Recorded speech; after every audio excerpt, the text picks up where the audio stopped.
What's good? It's your boy JayThat'sMe. Smackdown from September the 5th, 2025 was a pretty solid show thanks to John Cena and Brock Lesnar and CM Punk and AJ Lee. Those two things that occurred on this show caused this show to be a very newsworthy show. And it was WWE's worst kept secret, which is fine. We all knew that AJ Lee was going to return anyway, so that's fine. I do like that. I'm glad that she is back. She got a massive reaction, so that's good. And she is officially, once again, a part of WWE. I would assume she's going to be part-time. I would assume she's probably going to work some dates. I think she probably will go on a run of sorts. Whether that be, in the feud with Becky Lynch, like their own personal singles feud, or what they're doing at WrestlePalooza. So either or is fine. So we're going to do things a little bit differently. We're going to start with the ending first, then we'll go into the beginning, and then from there we'll go into the rest of the show. But the only two important things that happened on the show was the return of AJ Lee and Brock Lesnar and John Cena showing up on SmackDown. That was great. So other than those two things, the show was pretty pointless. So we go to the end of the show, and basically Seth Rollins, he's in the crowd and everything. So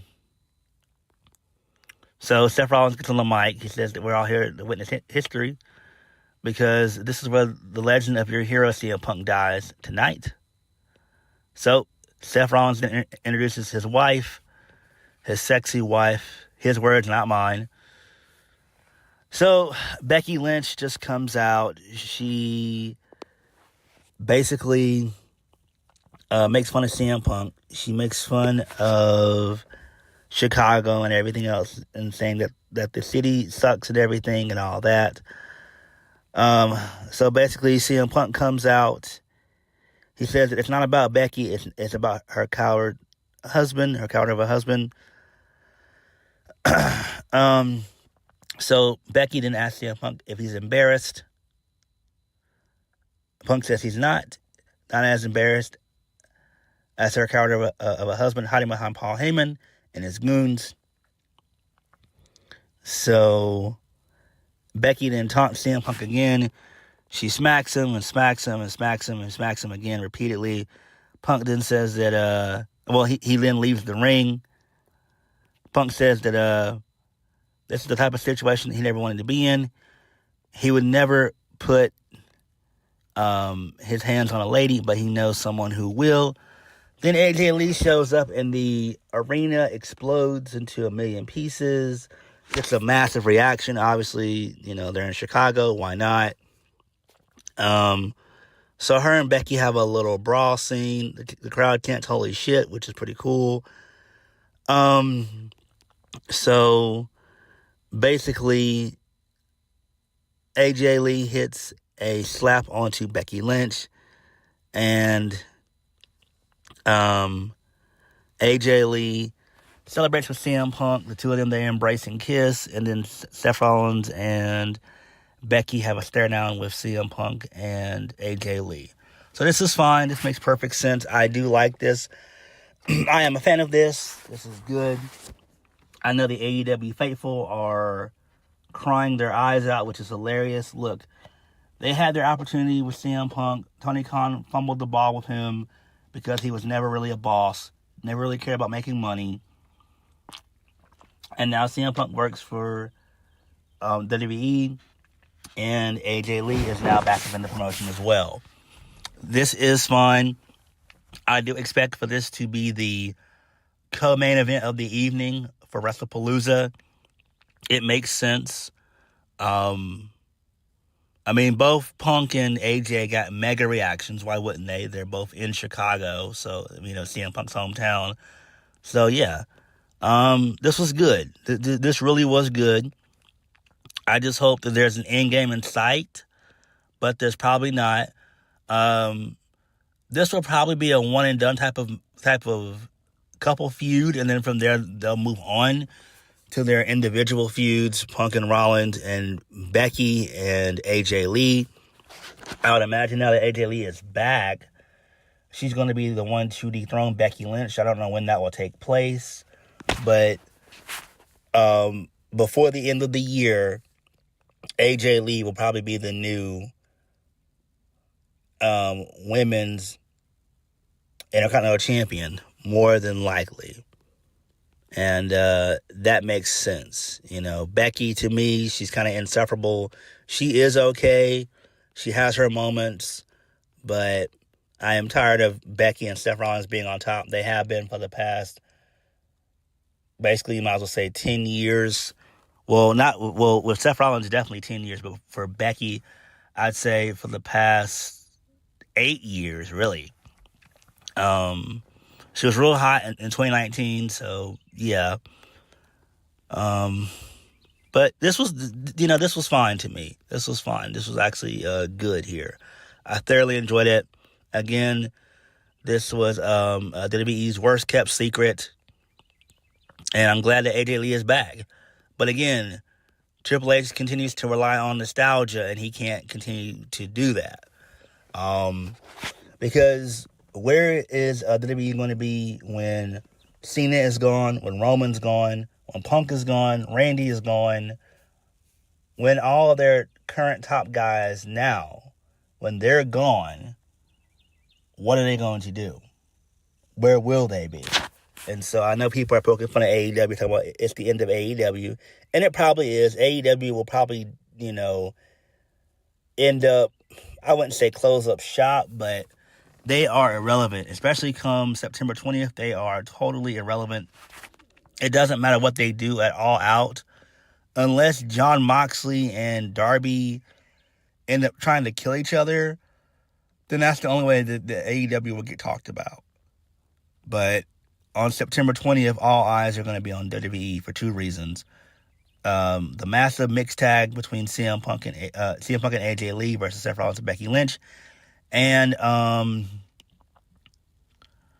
Brock Lesnar, John Cena for, basically just bragging rights. Just, it's just because. And I do expect for Brock to be done after this, too. When he loses to Cena, which he should at WrestlePalooza, then Brock should start slowly but surely hanging up his boots. So, once Cena is gone and Brock is gone, then, I don't know what WWE is going to do. Roman is slowly but surely transitioning into Hollywood. CM Punk is a massive part-timer. So, I don't know. But this was a good way to end the show. Now, let's get into the beginning of the show. So, we kicked the show off with John Cena. He got a massive reaction. So, the building exploded twice in one night. The arena exploded twice, which was fucking awesome. Basically, Cena doesn't really say anything. He puts himself over. He basically puts the Chicago crowd over and thanks them and everything else, saying that this is his last Smackdown. He's done after this. He didn't have much time left. And basically, he just wanted to pour out his soul and leave it all in the ring. He put over all the stuff that he's done, thus far. He talked about how he wasn't happy with how the tour started at first, but now, things are getting back on track and everything. He just wanted to have fun. And he put over CM Punk. Talked about his matches with Triple H. Talked about, his feud with CM Punk and how the world title ended up being in a Punk's refrigerator, which was hilarious. So that's cool there. And then he basically was just there just to hype the Chicago crowd, which is great. So then Sami Zayn shows up. He actually gets booed. And then basically he really just wanted to put John Cena over and wanted to challenge John Cena. He wanted to give him the title opportunity that he gave him 10 years ago. And so basically John Cena accepts, and this leads us into the first match of the night, which was very, very long. This went about a good 15, 20 minutes. Match was pretty decent. And then John Cena did a super FU from the second rope. John Cena was spent, and Sami was out. So Brock Lesnar hits, music hits. The crowd erupts once again. Brock basically grabs the official, throws him out the ring, F5s Sami Zayn and John Cena. And then then he says that he's going to see John Cena at WrestlePalooza, and then he calls him a bitch, and then he leaves. So that's cool there. Good stuff. Good stuff. So I love that. Okay, moving on from that, Nick Aldis, he's interrupted by Melody Miz. He agrees to the Miz's request for a tag team match. A tag title match. Then he walks away. So Mello, he's not happy. He's not interested in said match. And there's that. So that's fine there. I love what they're doing with Miz and Carmelo. I do love that. I wonder if Carmelo will be a part of NXT this upcoming Tuesday. I wonder if he'll be Trick's partner. Could be, don't know, but I'm interested in seeing how that plays out. Moving on, so we get a Aleister Black video package. He basically just addresses Damien Priest, how he's willing to take any corner to beat Damien Priest, and how he'll do anything it takes. So there is that. Moving on. So Aleister Black defeats Damien Priest. So basically, Aleister attacks Damien Priest before the match, and basically the referee gets in the way towards the end of the match. Aleister hits the Black Mass 1, 2, 3. So that's fine there. It makes perfect sense. So there is that.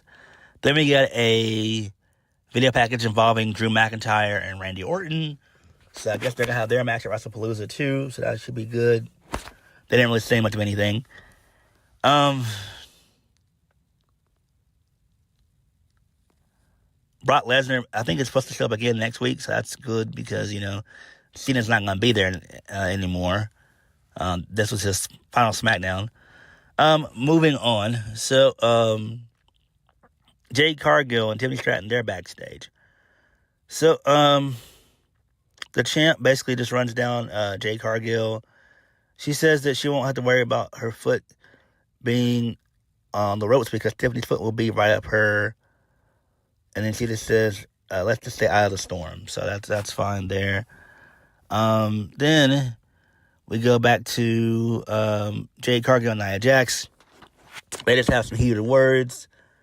Jade basically tells Nia Jax to back off or she'll catch these hands. So, that's fine there. Cool, I guess. Then this leads us into Giulia defeating Mia Yim. She retains the Women's United States Championship. So for whatever reason, Kiana James got involved in the match towards the end, basically. And then Giulia hit the Arrivederci knee strike for the 1, 2, 3. And that was it. So, and then post-match, Kiana James and Giulia, they beat up Michin some more, and then the referee broke it up, which was funny. So I did like that. All in all, Smackdown was, it was okay because of the John Cena, Brock Lesnar stuff, and CM Punk and AJ Lee. Those were the two biggest talking points of the show, the two biggest takeaways from the show, really, and I'm fine with it. Everything else on the, my bad. Everything else on the show was missable. Who really cares? It was like C-level type stuff, and it is what it is. I dig the AJ Lee CM Punk feud, the AJ Lee mixed tag, Seth Rollins Becky Lynch feud that they're doing. I do like that. I think it'll be a one and done though, with CM Punk and AJ Lee winning at WrestlePalooza, and then from there they'll go into their own separate feuds, Punk and Rollins again, and Becky and AJ Lee. And Brock Lesnar showing up is always good. John Cena showing up is always good. So yeah, pretty okay show. But what did you guys think? Like, comment, subscribe. Peace.